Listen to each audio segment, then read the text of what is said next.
देश में नहीं थम रहा कोरोना वायरस का कहर। अब तक कोरोना से संक्रमितों की संख्या हुई 78,000 के पार।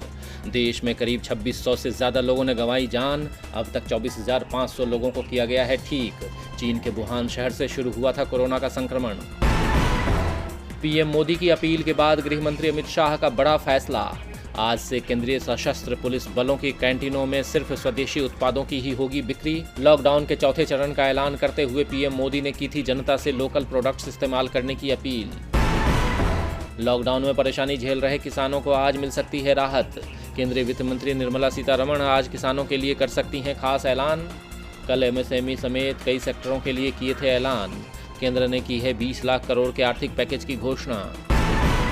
15 विशेष राजधानी ट्रेनों को चलाने के बाद अब और स्पेशल ट्रेनों को पटरी पर दौड़ाने की तैयारी में रेलवे। साथ ही अब हर क्लास में वेटिंग टिकट भी होंगे बुक। स्लीपर कोच में मिलेगी 200 तक वेटिंग। राष्ट्रीय राजधानी दिल्ली में मेट्रो ने शुरू किया सैनिटाइजेशन का काम। जल्द दौड़ सकती है मेट्रो रेल। लॉकडाउन के चौथे चरण में मिल सकती है मेट्रो चलाने की इजाजत। कोरोना के प्रकोप के बीच 22 मार्च से बंद है दिल्ली मेट्रो। कोरोना महामारी के मद्देनजर राजस्थान सरकार ने नए निर्देश किए जारी। अब राज्य में बाहर से आने वाले हर व्यक्ति की होगी जांच। करीब 14 दिन के लिए क्वारंटीन में रहना होगा अनिवार्य।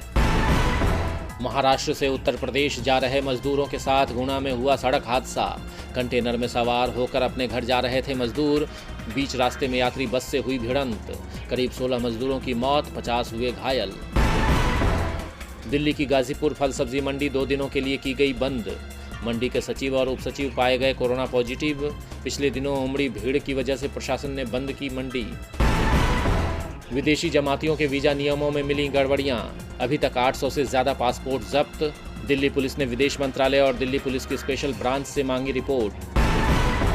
जम्मू कश्मीर के कुलगाम में आतंकियों के छिपे होने की खबर से हलचल तेज। पुलिस की एक ज्वाइंट टीम ने आतंकियों की तलाशी में पूरे इलाके में चलाया बड़ा सर्च ऑपरेशन। बौखलाए आतंकियों ने गोलियां बरसानी की शुरू।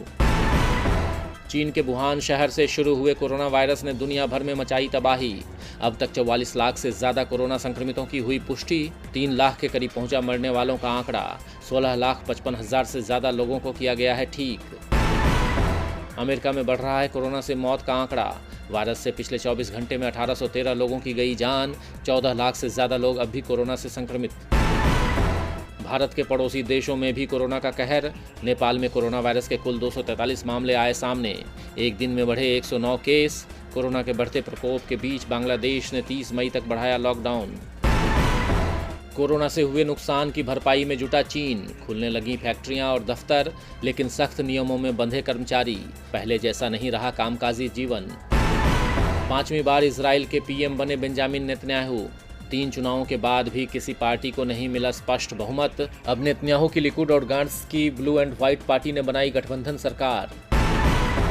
सरकार ने एमएसएमई सेक्टर के लिए किया 3 लाख करोड़ रुपए के लोन का ऐलान। सरकार के ऐलान को federation of Indian micro small and medium enterprises ने बताया ऊंट के मुंह में जीरा। कहा एमएसएमई सेक्टर को कोई राहत नहीं मिलने वाली। कोरोना वायरस और लॉकडाउन ने होटल इंडस्ट्री की भी तोड़ी कमर। दिल्ली, मुंबई, पुणे, गोवा जैसे बड़े शहरों में जनवरी मार्च के बीच ऑक्यूपेंसी रेट में 5 से 17% की आई गिरावट। 13 से 30% तक गिरी आमदनी। देश की सबसे बड़ी कार निर्माता कंपनी मारुति को बीते मार्च की तिमाही में उठाना पड़ा नुकसान।